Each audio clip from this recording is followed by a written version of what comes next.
Meeting at the crossroads where the two forbidden subjects of politics and religion intersect. This is the Sophie Scholl Roundtable. I'm Mel McGinnis. With me today is my friend Norm Carlson. Today we're going to talk about a subject that we agree upon and a subject we don't see eye to eye on. And a question is, how can one mix with the other? Conservatism and atheism. Let's get into it. Norm, you're conservative. Very much so. Why? Well, it has, science has found that people by personality have a certain proclivity toward either liberalism or conservatism. And I realized when I was 9 that I was a Republican. It wasn't something I decided, I realized it. But of course, it also has an environmental dimension too. And I'm involved with the skeptical movement. I studied logic. I've studied the arguments of liberals and conservatives at considerable length. And I've always taken the religious questions as serious questions too. And I've tried to apply logical thought and as vast an amount of information as I can from every field to apply to my decisions. And that's the conclusion I've come to. But you have to realize, Mel, and it's so obvious once you think about it, yet almost no one is aware of it, you do not decide what you believe. You cannot decide what you believe. Just try it at home. Take any subject, whether it's God or Donald Trump or asparagus, and believe absolutely the opposite of what you do now for a month. Well, let's just say for a week or even a day, even an hour. You can't do it. You can fake it, but you can't decide to believe anything different than you do. And when you do decide to change your mind, you've already changed it before you decided. So it's a very complex answer, if not a very complex question. Right. So what makes conservatism compelling for you?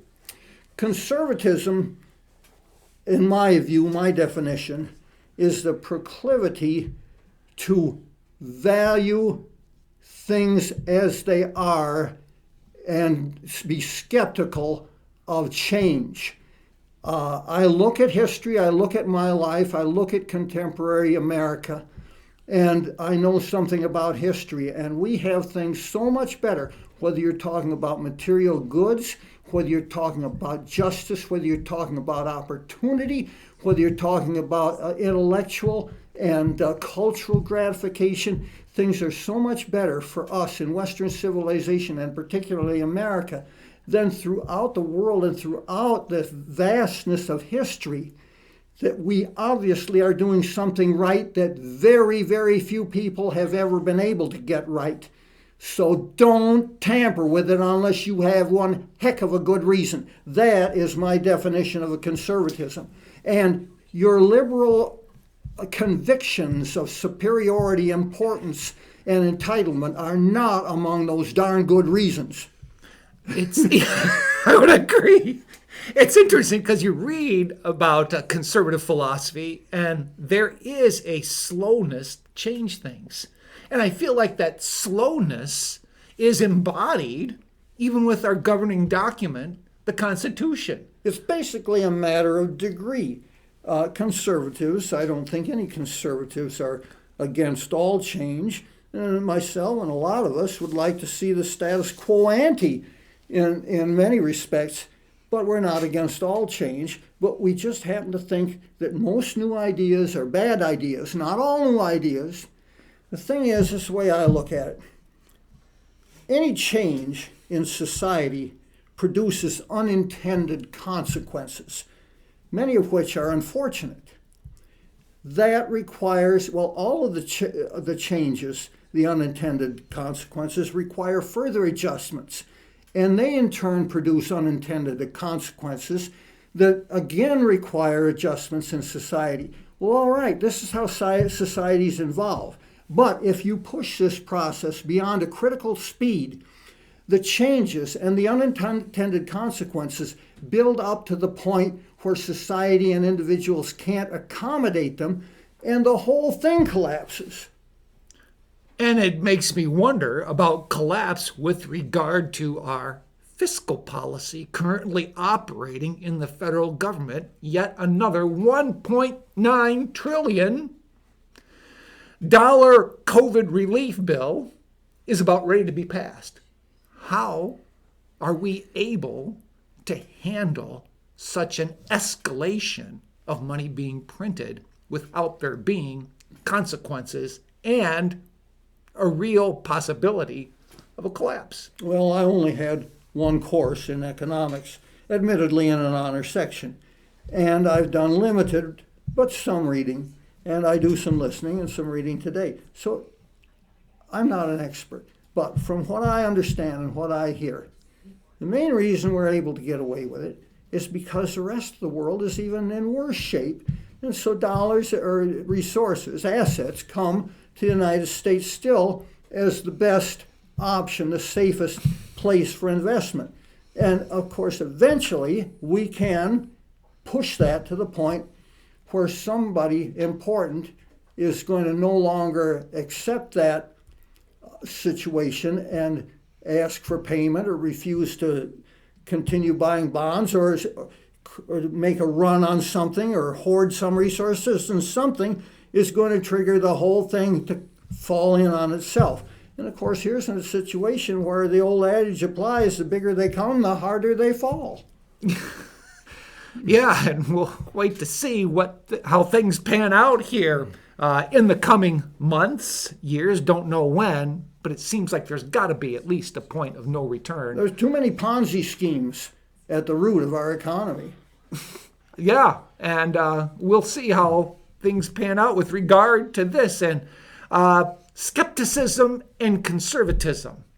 You mentioned it about regarding change. Like, not necessarily all change is bad. Some changes can be good, new things introduced. But do you think skepticism is a driving force for conservatism? No, not in general. I think most conservatives, like most people in general, really don't think as deeply as they should about things. Skepticism is another topic, another movement. It's a way of thinking, and it's something that should be taught in schools, and all people should really adopt. Of course, if they did, our entire economy and political system would collapse because everybody would be too capable of spotting baloney in advertising and in political campaigns. Definitely would agree. So here we've talked about conservatives tend to be those who are slow to change, and that's the way our Constitution was designed. Oh, yes. When you think of the amendment process, if you're going to change something, that process is rather laborious. Well, lately I've been studying the Roman Republic, and it contained a lot of institutions and customs that were designed to keep change slow. And our founding fathers studied the Roman Republic quite a bit too. Now, Sparta was set up to prevent change entirely. And it was successful for about 400 years, and then it collapsed because there just weren't enough Spartans left. I mean, I haven't studied. It was one of the most horrible societies to live in that ever existed. So here you have two examples. Rome, Republic, change, slow. Sparta never changed, and you see what took place with Sparta, but then you also saw what happened with Rome, the concentration of power. Well, what did the Roman Republic in was it just wasn't designed or capable of governing an empire and a diverse and widespread territory and population the way Rome had grown to be. It was designed for a very small city-state. Probably when the Roman Republic was put in its more or less conventional form, probably the population of Rome wasn't as great as Rochester. It probably wasn't, probably closer to Jamestown than Rochester. And,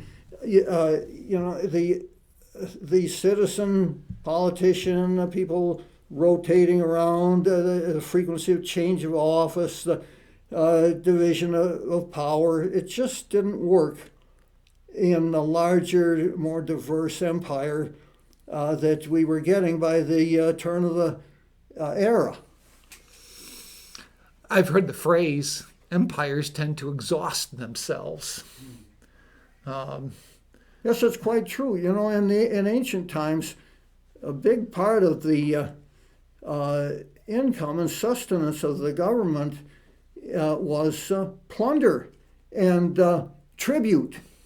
And it had a built-in bias for expansion, but at some point it would get to where the transportation, the communication, and the sophistication of the bureaucracy itself just wasn't capable of governing such a territory. Well, when the Republic changed to the Empire, the government of Rome had been very, very small, and the bureaucracy in particular was just amazingly small. And it rapidly expanded as the empire expanded. Right, and that smallness is very consistent with conservatism.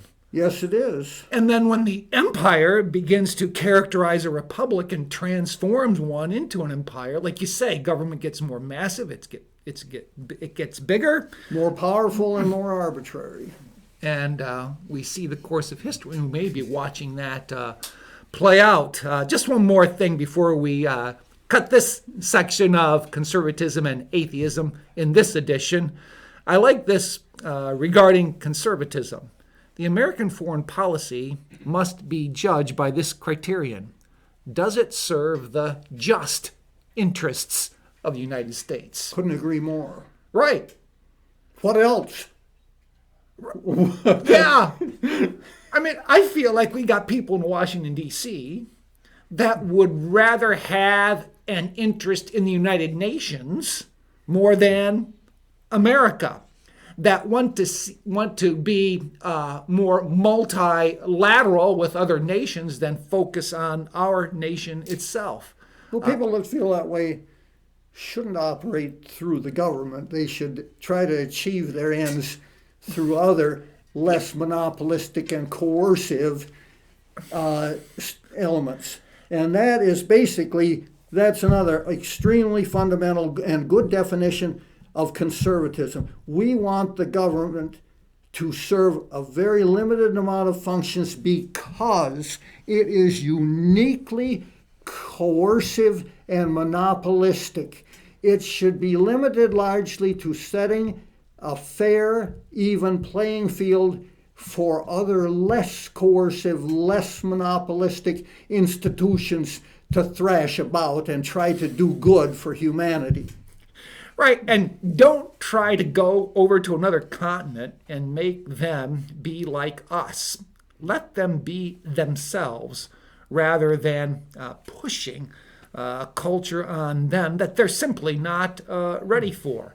And when we go overseas and try to exert our will over there, I think it takes away from energy and authority here in our own country to deal what we have to confront.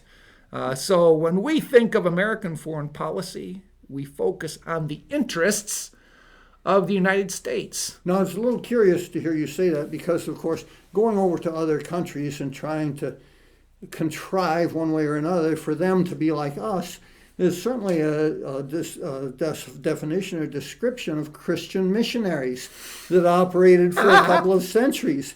Well, of course, that's one thing for the church or for a congregation or for an organization to send missionaries over. And it's quite another for the United States government to send a Peace Corps or an aid mission or a project to build some kind of center for culture or even a power plant.